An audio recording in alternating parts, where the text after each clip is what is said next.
Wahai sekalian umat Islam, ketahuilah bahawa kalian telah melakukan dosa yang sangat besar dan orang-orang besar kalian yang telah melakukan dosa besar ini. Dan aku merupakan hukuman yang telah dihantar oleh Tuhan kamu untuk menghukum kalian.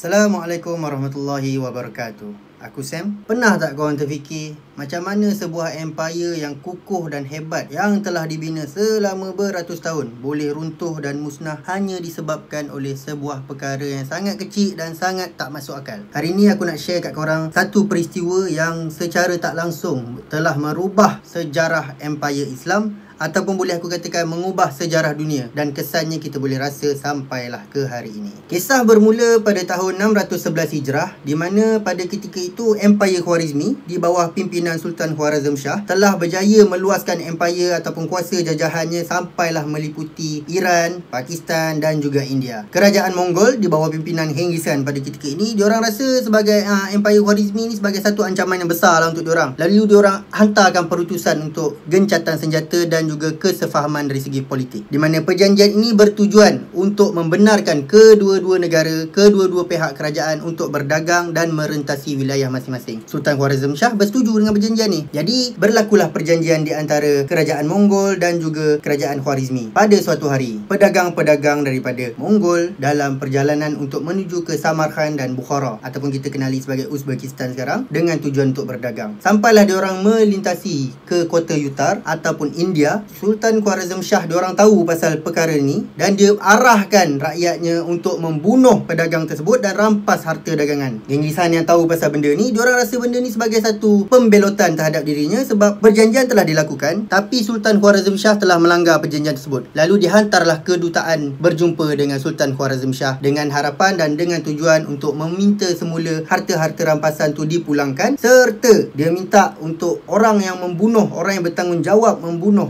pedagang-pedagang tersebut untuk diberikan kepada mereka agar mereka dapat menghukum di Mongol sendiri. Dekat sinilah berlakunya kesilapan daripada Sultan Khwarazm Shah ataupun Empire Khwarizmi itu sendiri, yang mana Sultan dengan berlagak dan angkuhnya telah membunuh kedutaan tersebut dan menyebabkan berlakunya amarah yang sangat melampau daripada kerajaan Mongol, terutamanya Genghis Khan sendiri. Untuk pengetahuan kita semua, ada satu unwritten rules tau dalam kerajaan dulu-dulu ataupun satu fahaman diorang, yang mana kedutaan ni ataupun duta ni tak boleh diapa-apakan langsung. Sekali pun tak boleh apa-apakan. Dia ibarat duta ni ialah wakil kepada raja tu sendiri. Jadi kalau korang apa-apakan duta tersebut, maka ibaratnya korang telah mengapa-apakan raja tu. Jadi dekat sinilah berlakunya titik permulaan kejatuhan Empire Islam. Genghis Khan pun mula mengumpulkan tentera-tenteranya dan mula untuk menyerang Empire Khwarizmi. Dimulakan dengan menyerang bandar Bukhara ataupun kita kenali sebagai Uzbekistan sekarang. Untuk pengetahuan kita semua, Bukhara ni adalah tempat asal kelahirannya Imam Bukhari kita. Dekat sini, Genghis Khan mula mengumpulkan ulama-ulama dan dikumpulkan di dalam sebuah masjid, dan dekat sinilah detik permulaannya pembunuhan besar-besaran tu berlaku. Tapi apa yang menariknya dekat sini, sebelum dia melakukan pembunuhan atau pembantaian tersebut, Genghis Khan ada quote satu ayat ni yang boleh aku katakan memberi satu tamparan yang sangat hebat kepada seluruh umat Islam, dan mungkin kesannya boleh kita rasa sampailah ke hari ni, yang mana quote dia berbunyi lebih kurang macam ni: wahai sekalian umat Islam, ketahuilah bahawa kalian telah melakukan dosa yang sangat besar dan orang-orang besar kalian yang telah melakukan dosa besar ini, dan aku merupakan hukuman yang telah dihantar oleh Tuhan kamu untuk menghukum kalian. Percayalah, jikalau kalian tidak melakukan sebarang kekejian ini, pasti Tuhan tidak akan mengirimkanku kepadamu. Dan serangan pun dimulakan, dan dekat sinilah detik bermulanya pembunuhan yang tak masuk di akal, yang tak pernah berlaku dalam mana-mana sejarah peperangan sebelum ini, yang mana bukan sahaja lelaki, malahan perempuan, kanak-kanak, termasuk haiwan ternakan, semua disettle habis oleh tentera-tentera Mongol. Begitu kejam dan ekstrimnya tindakan mereka ini, sampai kan diorang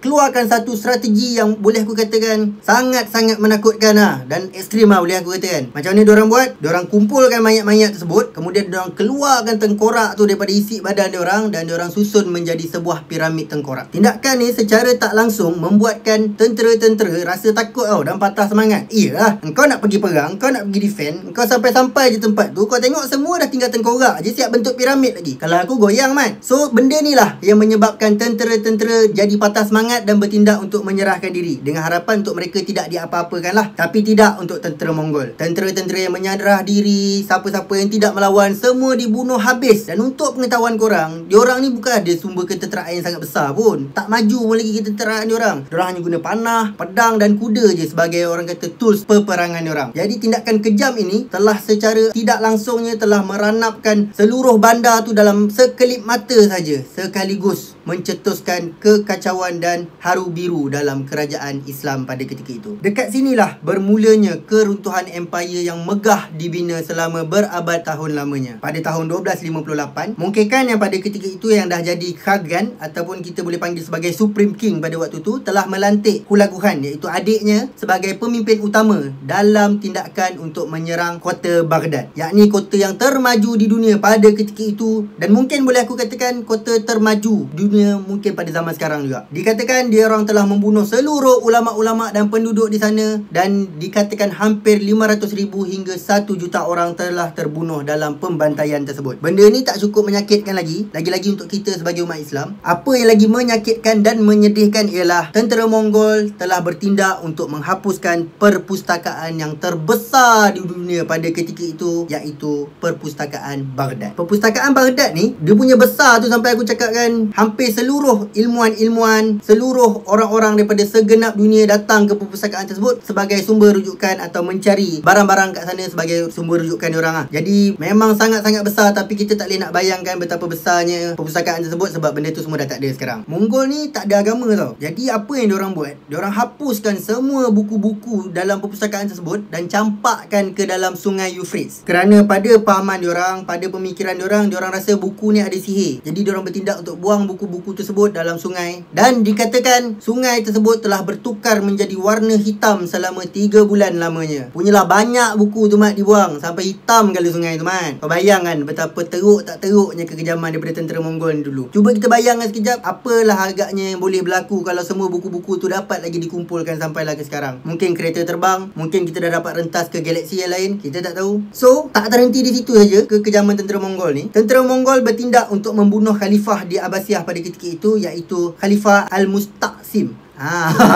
Nama tu memang susah sikit aku nak sebut, maklumlah, pelat Melayu. Jadi diorang dah bunuh tentera tu, kemudian digulungkan mayatnya di dalam sebuah kapet dan dipijak secara beramai-ramai. Diorang ada satu kepercayaan tau. Diorang rasa yang darah raja ni tak boleh menitik walau satu titis pun ke atas bumi. Jadi untuk memastikan darah khalifah tu tak jatuh ke atas bumi, diorang gulung dengan kapet dan diorang pijak secara beramai-ramai. Betapa kejamnya diorang ni. Sampaikan ulama-ulama pada waktu tu pun dah rasa ini adalah tanda-tanda yang bakal berlakunya hari kiamat. Diorang sampai anggap yang tentera Mongol ni ialah Ya'juj dan Ma'juj yang telah keluar untuk menghapuskan seluruh umat-umat Islam pada ketika itu. Iya, kalau kita boleh bayang pada situasi diorang pun, apa lagi yang boleh menyebabkan kejatuhan tentera Islam pada waktu tu, betul tak? Diorang ni boleh diorang anggap sebagai bukan manusia. Diorang anggap yang tentera Mongol ni sebagai separuh jin dan separuh manusia. Sebab benda yang diorang buat ni tak masuk di akal, dan diorang tak ada tentera yang besar pun. Tapi hampir satu dunia telah disettle bersih oleh tentera Mongol ini. Ada satu kisah yang aku baca dekat artikel ni pula. Diorang katakan punyalah diorang banyak sangat membunuh tu, sampaikan pedang yang diorang guna tu tumpul sebab menyembelih manusia, membunuh. Sampaikan lepas dah tumpul tu, diorang tukar lagi pedang yang baru, sambung lagi bunuh. Betapa banyaknya diorang bunuh ni man. Gila tak gilanya kerajaan Mongol ni. Terdapat beberapa kesan yang boleh aku simpulkan dalam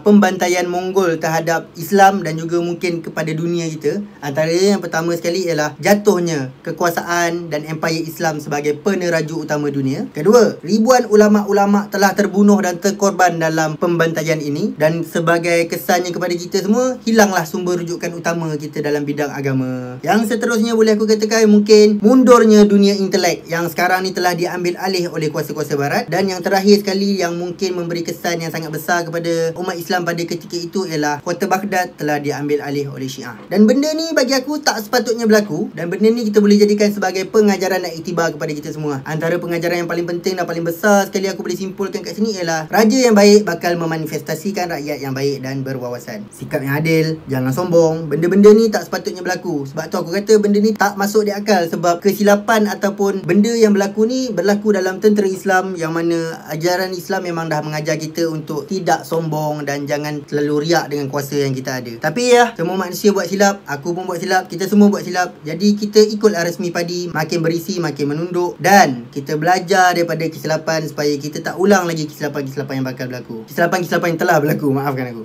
Benda yang dah berlaku kita tak boleh nak ubah. Cuma apa yang kita boleh ubah, benda yang ke depan. Jadi kita belajar dekat sini, sama-sama aku ingatkan diri aku dengan kita semua untuk kita tak ulang lah kesilapan yang telah berlaku pada ketika dahulu. Aku nak disclaimer awal, segala info-info yang aku bagi ataupun segala penjelasan yang aku gunakan dekat sini aku dapatkan daripada artikel-artikel daripada internet dan juga sumber Wikipedia. Aku nak minta maaf kalau aku ada salah cakap ataupun penyampaian aku kurang untuk memuaskan kalian. Kalau korang ada apa-apa benda, info-info tambahan ataupun ada benda-benda untuk bantu aku dalam memudahkan aku untuk menyampaikan konten dengan lebih baik pada masa akan datang, sila tinggalkan kat ruangan komen. Aku hargai support daripada korang. Thank you so much. Aku Sam. Sampaikan walau hanya satu ayat. Assalamualaikum warahmatullahi wabarakatuh.